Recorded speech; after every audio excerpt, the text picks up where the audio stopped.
আরেক ভাই প্রশ্ন করেছেন যে বিভিন্ন ইতিহাস গ্রন্থে আলী রাদিয়াল্লাহু তাআলা আনহুর হত্যাকারী ইবনু মুলজামকে খারিজি বলা হয়েছে।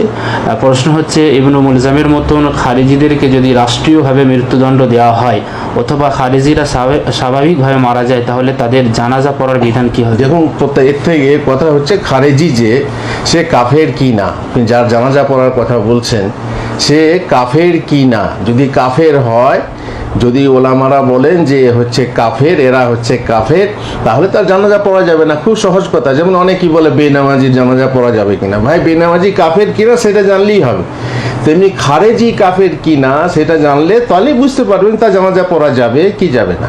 এখন খারেজি কাফের না আমভাবে বলা মুশকিল আছে। যে খারেজি বলতে যে সে সত্যি শাব্দিক অর্থে খারেজি, আর খারেজি বলতে শুধুমাত্র খারেজিদের কিছু গুণ তার মধ্যে আছে, দুটোর মধ্যে পার্থক্য আছে।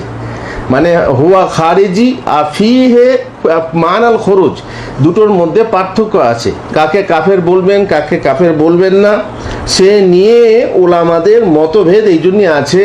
যেহেতু খাওয়ারেজ সবাই কিন্তু এক সময় নয়, কেউ এক সমান নয়, তাদের মধ্যে কেউ কাফের নয়।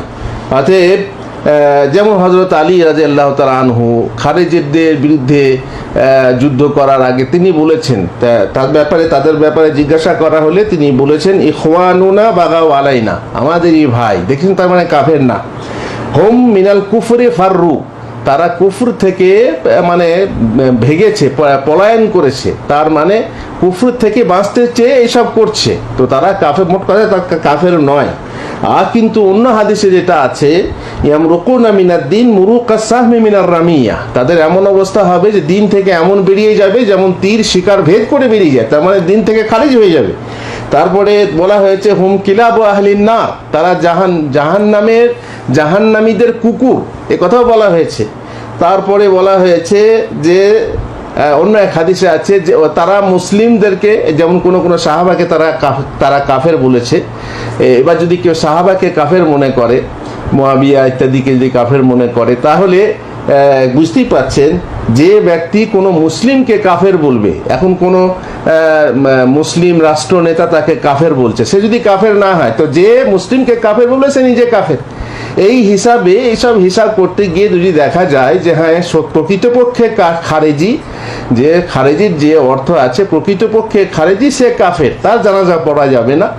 আর যে প্রকৃতপক্ষে খারেজি নয়, খারেজির কিছু গুণ হয়তো তার মধ্যে চলে এসেছে, তাহলে তাকে কাফের বলা যাবে না। এইগুলো আমভাবে মানে দূর থেকে বলে দিলাম যে খারেজি কাফের, তা কিন্তু ঠিক না, বা নির্দিষ্ট করে বলা যাবে না, কোনো ব্যক্তি বিশেষের জন্য নির্দিষ্ট করে বলা যাবে না। জাযাকাল্লাহু খাইর, বারাকাল্লাহু ফিক। শেখ আরেক ভাই প্রশ্ন করেছেন যে একটা মশলা পড়লাম, মৃত্যু মুরগির পেটে থাকা ডিম যদি পূর্ণ রূপ ধারণ করে এবং তাজা থাকে তবে তা পেট থেকে বের করে খাওয়া যাবে, এই মাসআলা কতটুকু সঠিক জানেন? মশলা সবটুকুই সঠিক। যদি ডিমটা পূর্ণ রূপ ধারণ করে, মানে খোসাটা শক্ত হয়ে যায়, খোসাটা নরম থাকলে হবে না, পাতলা চামড়া থাকলে হবে না, খোসাটা শক্ত হয়ে গেছে, যেটা ভেঙে আমরা এটা বের করি, লালা বের করি, খোসাটা শক্ত হয়ে গেলে জানতে হবে জীবিত থাকা অবস্থায় খোসা শক্ত হয়েছে, তারপর মারা গেছে, তো সেটা হচ্ছে হালাল, সেটা বের করে খাওয়া যাবে। আর খোসা শক্ত না হলে খাওয়া যাবে না। ঠিকই পড়েছেন আপনি, শুনেছেন। জাযাকাল্লাহু